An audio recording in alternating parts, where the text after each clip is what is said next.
بسم اللہ الرحمن الرحیم۔ ترجمہ: اللہ کے نام سے شروع جو نہایت مہربان رحمت والا ہے۔ ارأیت الذی یکذب بالدین۔ ترجمہ: کیا تم نے اس شخص کو دیکھا جو دین کو جھٹلاتا ہے؟ فذلک الذی یدع الیتیم۔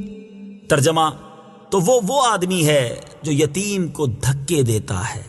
ولا يحض على طعام المسکین۔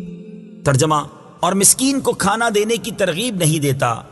فویل للمصلین الذین هم عن صلاتهم ساہون الذین هم یراؤون۔ ترجمہ: تو ان نمازیوں کے لیے خرابی ہے جو اپنی نماز سے غافل ہیں، وہ جو ریاکاری کرتے ہیں۔ وَيَمْنَعُونَ الْمَاعُونَ۔ ترجمہ: اور استعمال کی معمولی سی چیزیں بھی نہیں دیتے۔ صدق اللہ